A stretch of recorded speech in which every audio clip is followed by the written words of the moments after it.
1960, Ho Chi Minh, Vietnamese communist leader, set the history of his country onto a new path. After the defeat of French rule and the division of Vietnam into Communist North and Democratic South, Ho aimed to reunite the country under his communist rule through political agitation. Realizing that with the support of the United States, the Southern government could resist this pressure, in 1960, Ho restarted the war. For the next 15 years, Vietnam was to be convulsed by violent conflict and the fabric of American society shaken to its foundations. Now, the war was no longer a struggle of liberation from French colonialism. Vietnam became a battlefield of the Cold War, where communism confronted the free world.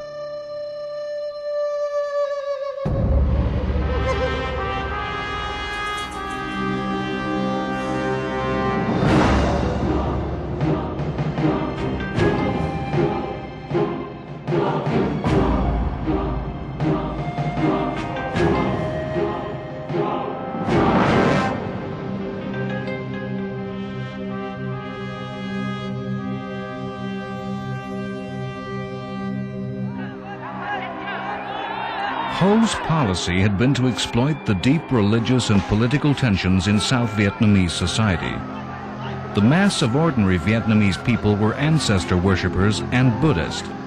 They felt themselves the victims of an oppressive Catholic elite, of a small clique that monopolized power with a web of corruption and nepotism.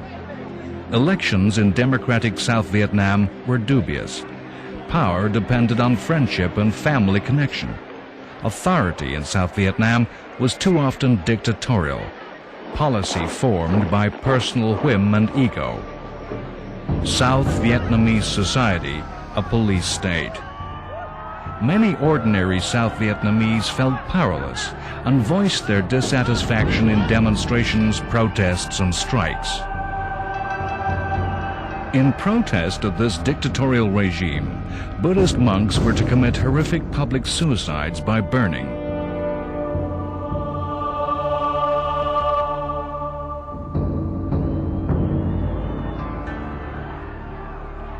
To this chaos, Ho Chi Minh added military action, guerrilla war in city and country, seeking to subvert, undermine, and ultimately destroy the authority and the credibility of the South Vietnamese government. To counter this threat, the Army of South Vietnam was lavishly supplied with equipment and expertise by U.S. military advisors. Any military only reflects the society from which it's drawn.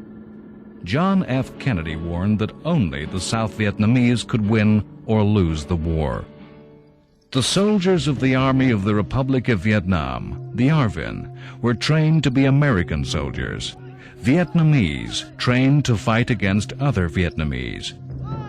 The grafting of Vietnamese soldiers to the weapons of the foreigner, to the thinking of the foreigner, was to become central to shaping the effectiveness of the Army of the Republic of Vietnam.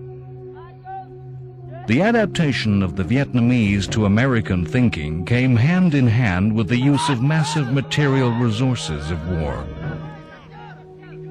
Troops who by nature were fighters for their land, historically the defenders of their farms and homes against outsiders, their battlefield, their own paddies, streets and villages, were now introduced to the high technology and mechanics of war, to the helicopters that swept them above that same landscape.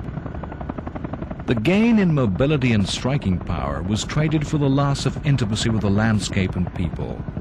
The uniforms were those of the foreign ally, the foreign power. The Vietnamese that were on the other side, the Viet Cong guerrilla fighters, wore the clothing of the peasant. The ultimate strength or weakness of the Army of the Republic of Vietnam was to depend on how well its soldiers could grow to fit their uniforms.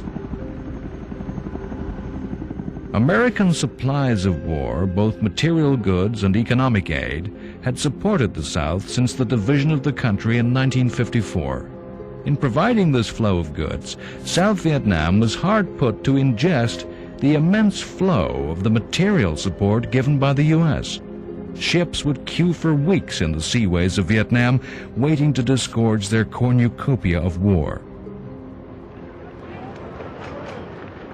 The first men had been added to these exports of war in 1960. These were the advisors and logistic support troops. In scenes reminiscent of World War II, U.S. troops crowded onto ships for the journey across the Pacific, a voyage that would last nearly 3 weeks.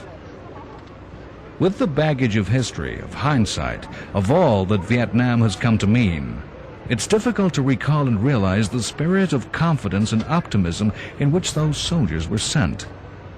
The early black and white images of disciplined and clean-cut troops seem at odds with the Vietnam myth of the rock and roll war, of disaffected, mutinous, and demoralized Americans. These are scenes of the early 1960s, yet the casual observer could place them in 1945.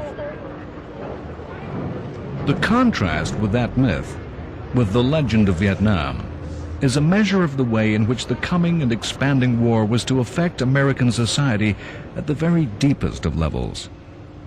The America of 1963 was the America that had grown up in the confidence and security of the Eisenhower years. It was the America that believed in the vision of John F. Kennedy. The soldiers crowding the decks of these ships had unshakable confidence in America as the strongest country on earth, where anything was possible. It was an America aggressively convinced of the rightness of its fight to preserve freedom against the spread of an inherently evil communism. The nature of American support changed after 1964.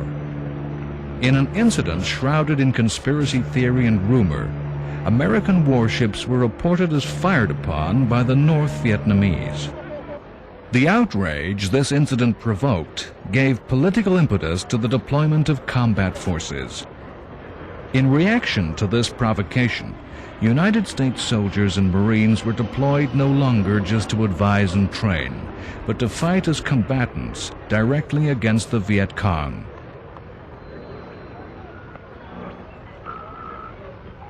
Hi, I'm Army Specialist Zach Johnson, and this is the Psychedelic Music Show on the big AFVN, Channel 54, Saigon.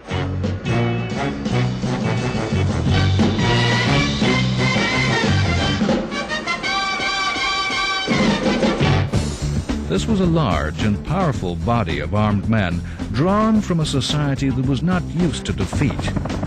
It was an army that held its enemy in a contemptuous disregard as a guerrilla army, as a band of poorly equipped irregular soldiers. The American soldier of the early 1960s would have had no doubt as to their duty to their country. The aims and beliefs of America would have been their aims and beliefs. They would have known with a certainty that Vietnam was a country that needed to be saved.